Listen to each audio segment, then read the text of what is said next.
Hancock couldn't believe it. Both men would rather be stuck on the island if it meant saving one person? Hancock had reversed the petrification on the woman, and she was excused from the arena. Both Goku and Luffy thanked Empress Hancock for returning the woman back to normal, but Hancock just looked at them and then went into the palace. Sandersonia, Marigold, please escort them into the palace now, Hancock said.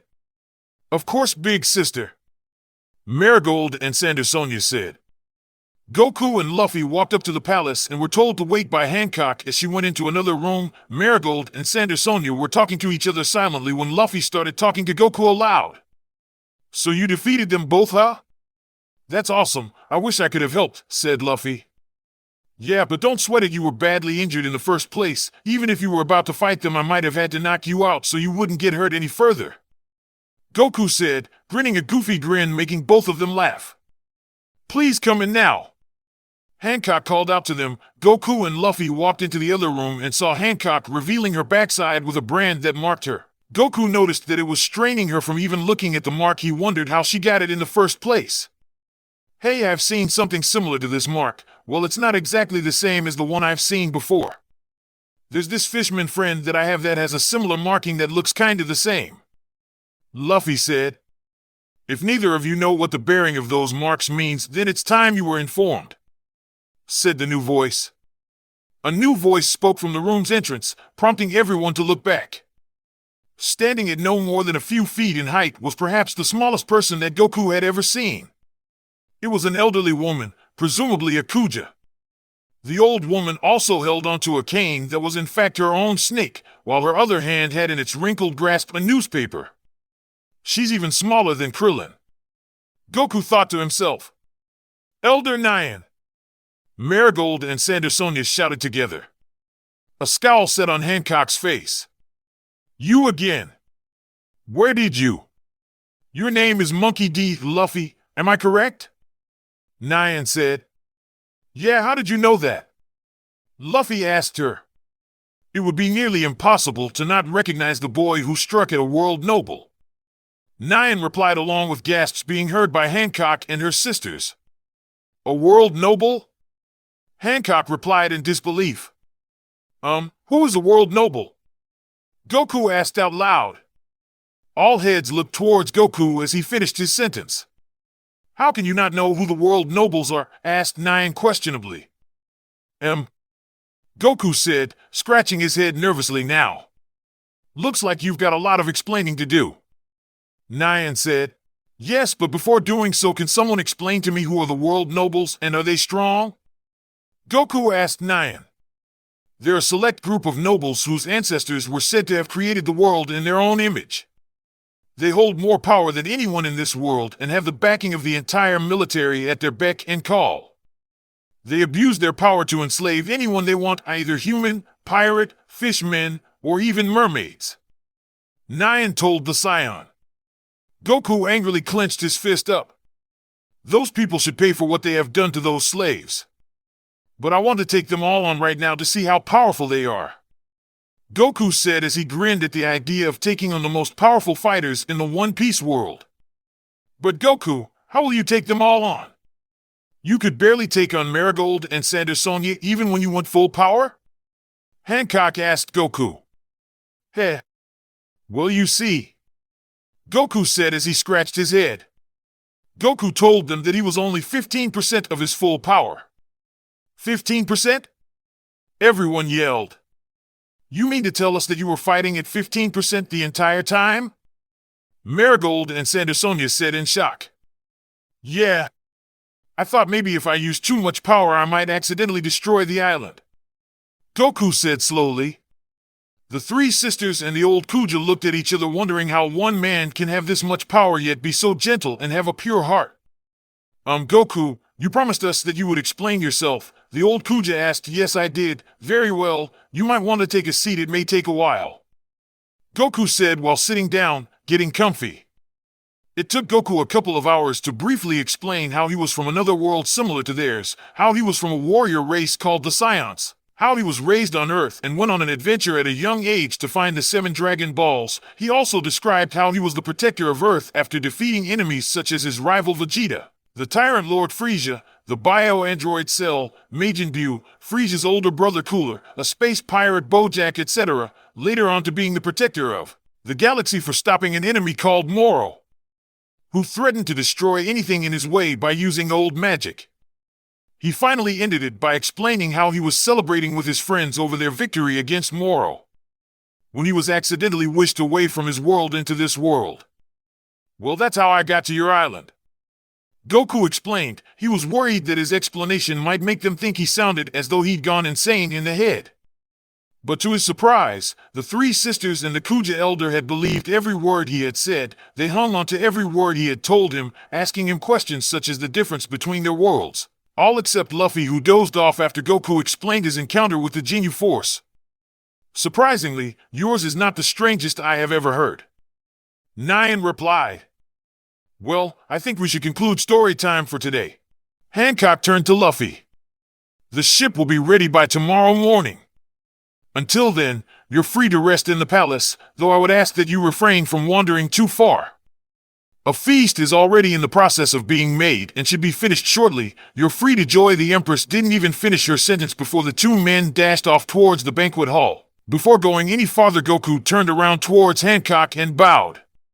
Thank you from both me and Luffy, Goku said, smiling and saluting his two fingers from his forehead before heading off to catch up to Luffy. Hancock stifled a giggle at the man's antics. The feast lasted for hours, and the Kuja villagers piled in to watch the men closely to see what they did. Hey Goku, do you want to have an eating match? I've never lost once. Luffy grinned. Same here then. Okay then, let's go. After a few minutes of non-stop eating, the victor was Son Goku with 85 plates full of food empty, while Luffy came up with 62 plates full of food empty. How can you eat so much? Luffy said with stars in his eyes. I could ask the same for you. Goku laughed. It's because I have a very fast metabolism that it allows me to consume more food for energy, he said. I just always feel hungry, Luffy replied.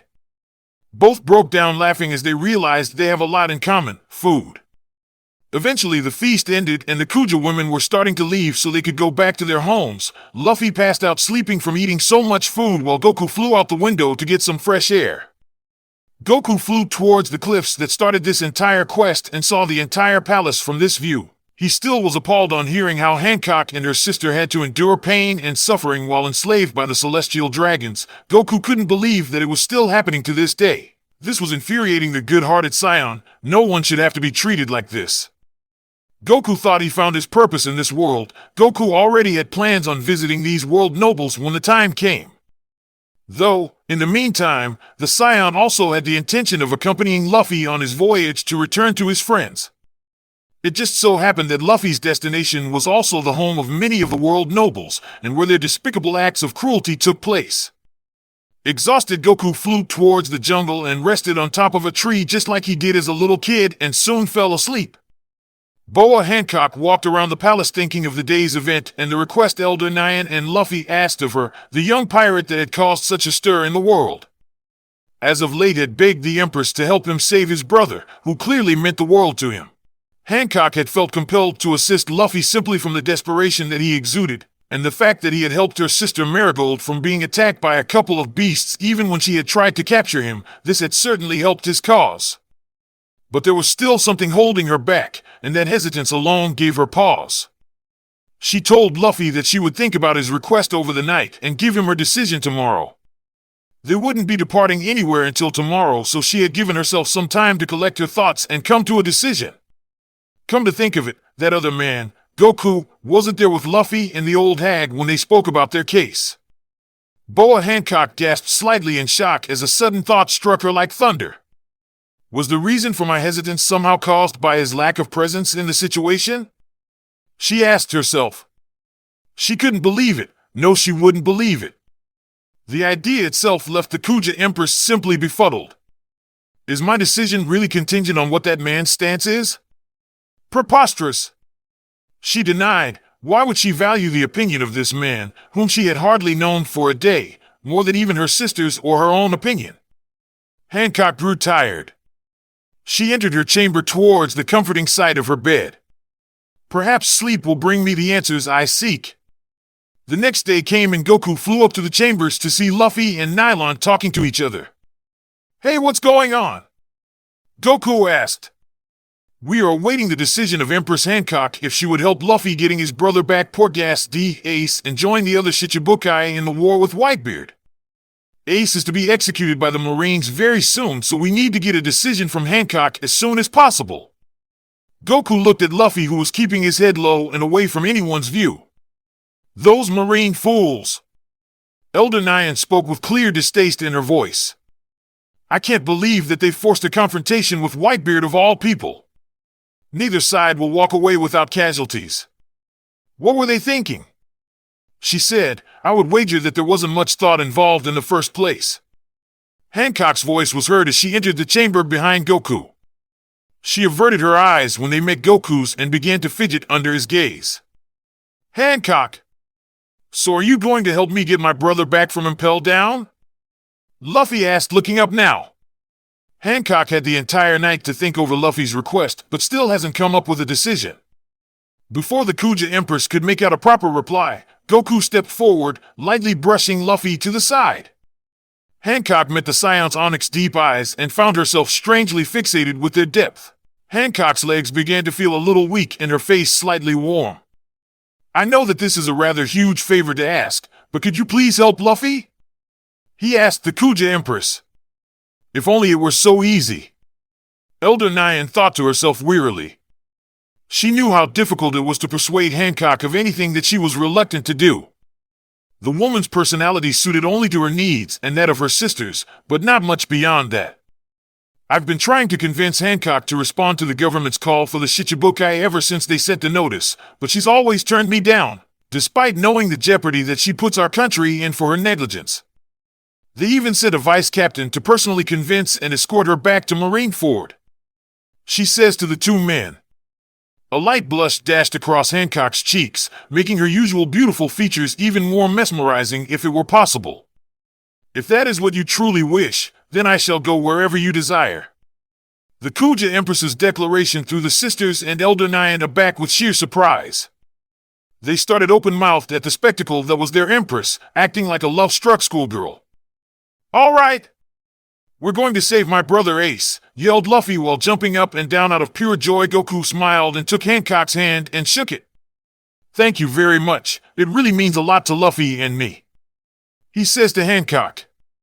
This causes the Empress' face to turn red and blush even harder after he lets go of his hand and joins Luffy in his celebration. Elder Nyan looked as equally perplexed as the Kuja sisters, trying to rationalize the strange scene. She looked closely at Hancock to gauge her face and reactions. The Empress had a look of fawning on her features and a faint red hue stained her cheeks.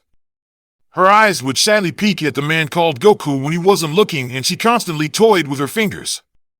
It was an action so unlike Hancock. What could have brought about this sudden change of character? Nyan asks. Realization struck the elder like a bolt of thunder. The elder Kuja gasped. "Of course! Hancock is suffering from lovesickness.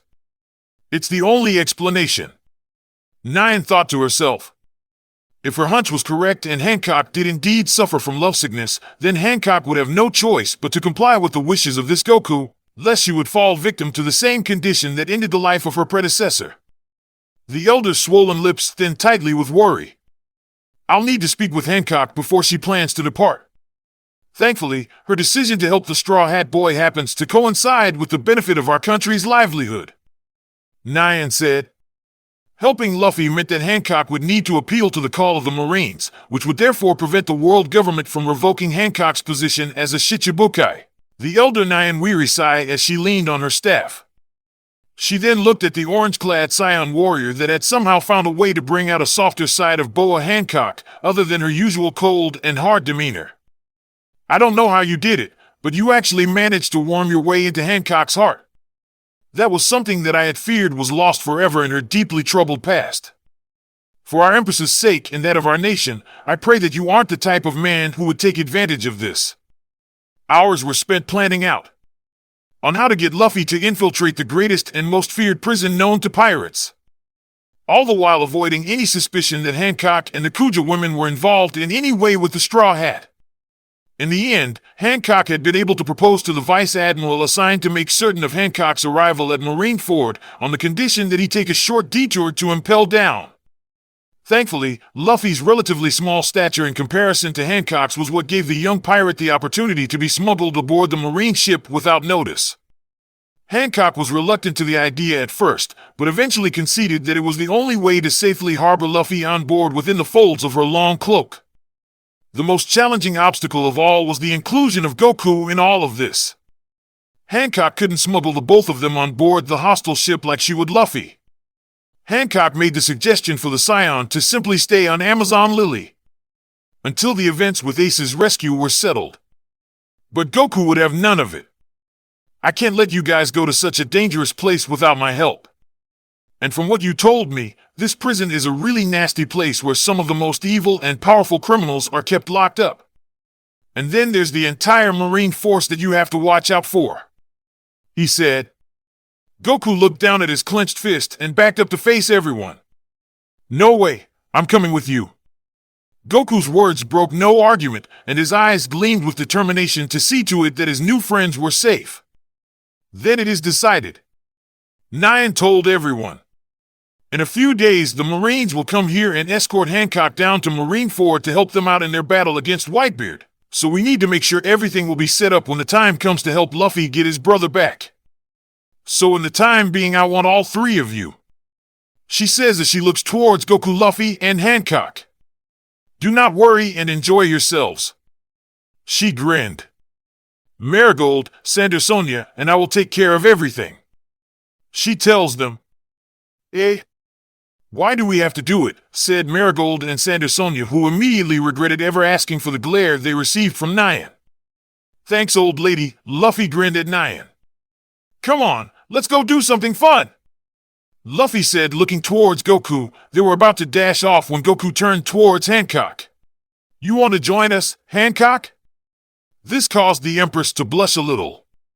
"Me? You want me to come with you?" She fantasized of Goku taking her down towards the island where a bunch of roses were and picked a bunch of them and gave it to her. "Here you are, my beloved," Goku said while kneeling down. "This vast amount of roses on this island compares to a third of your beauty." He grinned while saying this, now holding her hands with his. "I want to stay here with you and never leave your side." This made Hancock tear up a bit. "Oh, Goku, that's all I ever wanted to hear you say." She was about to embrace Goku when she snapped out of her fantasy dream. "Yeah, the more the merrier. Right, Luffy?" Goku said. Goku flashed his son Goku grin at Luffy, which made Hancock have a horrified face, thinking it was just going to be the two of them. She sighed but responded anyway. "Yeah, sorry, why not?" She smiled. "Even though it's not us alone, at least I get to spend time with him," Hancock thought to herself, which made the Empress's face turn even redder than she already was. "Huh, are you okay? Your face is turning into the color of a tomato," Goku asked unintelligently. This made Hancock freak out. "Nah, no, I'm fine, let's go." She sarcastically laughed so they wouldn't ask her any more questions. Goku just shrugged and told them that they all should go to many places that would seem interesting to everyone. It was a blast. They got to go down to the village and see the many wonders it had to offer. At the end of the day, they went to watch a play that was reenacting the scene where Hancock and her sisters victoriously escaped from the celestial dragons. Luffy just fell asleep right before the play could even begin. So Goku and Hancock were the only two watching the play. Hancock knew that there were people watching the play as well, but she felt as if it were only Goku and her watching. She enjoyed that idea very much. After the play ended, Goku and Hancock started to feel drowsy. Goku felt like he was going to knock out any second, so turned towards her. "Hey Hancock, I'm starting to get tired of myself. I think I'm going to head back to the palace now and bring Luffy with me. Do you want me to bring you back as well?" Goku asked. "But you're getting tired. I don't think it would be best to fly back in your state of mind," Hancock told him, but Goku just grinned tiredly. "Don't worry, I wasn't going to fly back," he said. "Then how are you going?" Before she could finish, Goku asked if she trusted him, which she obviously did. He told her to grab his shoulder and not let go. Goku grabbed the sleeping Luffy and tossed him onto his shoulders. "Okay, we'll be going now," Goku said while putting his 2 fingers to his forehead, then closed his eyes as if concentrating for something. "Wait, what are you?" Hancock was about to say before instantly disappearing from the village and now back to the palace where Sandersonia, Marigold, and Nyan were. The 3 screamed, nearly having a heart attack when Goku, Hancock, and Luffy appeared out of thin air. Hancock was at a loss for words for what she had witnessed. When she regained her composure, she looked at Goku. "How did you do that?" she asked Goku. "Oh, I just used a technique that allows me to transport to any place I want as long as I find key energy near that place, otherwise it would be worthless," Goku said casually. "But you can call instant transmission." Goku smiled while giving a thumb up. Afterwards, Goku left the speechless ladies and took Luffy into their room so that they could both sleep because Goku knew that he would have a big day tomorrow. Once the sun started to rise, Goku woke up to head off towards the arena to train. Shockwaves were heard around the island. There was loud crashing and boom sounds coming from the palace. Everyone woke up thinking something bad was happening in the palace, so they rushed towards the location of the noise to see what was going on. Hancock, Luffy, Nyan, and the 2 sisters were the first ones to arrive and see that it was Goku making all that noise. Everyone was watching him pose the Kamehameha wave, thinking that he was just testing his technique. After Goku fired the beam, he disappeared from his original position and right in front of the enormous beam. "Watch out!" Everyone screamed at Goku to move away from the attack, but he didn't listen. He stood his ground waiting for the beam to come closer. Then he reached out his hands to stop the wave in mid-flight. Goku gritted his teeth. He looked like he was struggling to keep the attack at bay since he was being pushed back a little. But of course, Goku being the overachiever, he started pushing back the attack, and it looked like he was smiling. Everyone was shocked to see Goku start smiling when he was fighting for his life to stop a deadly attack.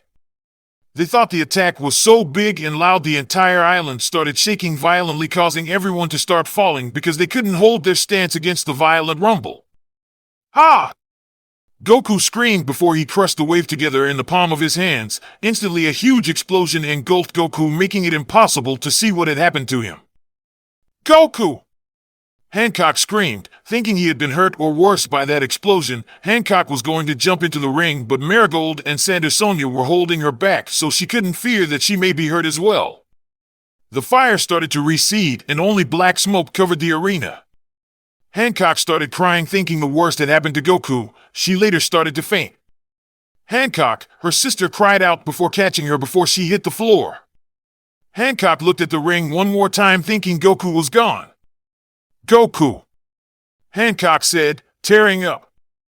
Immediately, a flash of golden light shined through the smoke, and then the smoke started to recede, and a man was seen standing in the middle with gold hair spiking upwards. His eyes had a green-teal color, and a golden flame aura surrounding him. He is wearing the same clothes Goku wore, but some parts were torn on his clothing, but the man himself looked fine. The man was holding his arms outwards to his side and was looking down. Hancock and Luffy slowly got up and walked up to the ledge to face the golden-haired man who was still looking down. "Goku?" Hancock steadily said. The man looked up at both Luffy and Hancock with a serious expression and then grinned at both of them. "Goku!" Hancock and Luffy screamed with joy seeing their friend hadn't died from the attack. The crowd even cheered for Goku in surviving the attack. Hancock ran towards Goku at a very fast speed, smiling on the way. She embraced Goku in his arms and hugged him tightly. "Oh, Goku! I thought we lost you," she said while crushing him with her bare hug, which surprised him that she had that much strength. Goku just looked at her face and smiled. "Don't worry, I won't ever die from an attack like that," Goku said with pride in his voice. This just made Hancock hold him even more tightly. Hancock, can you let go of me? You're kinda crushing my arms," Goku said with a little smile on his face. Hancock soon realized what she was doing and let go of him immediately and started blushing hard. She was using her hands to cover her face the best she could, but it wasn't really helping since she was covering the side of her face. She just then started smiling at Goku, who had no idea what she was doing before, but he just grinned right back at her.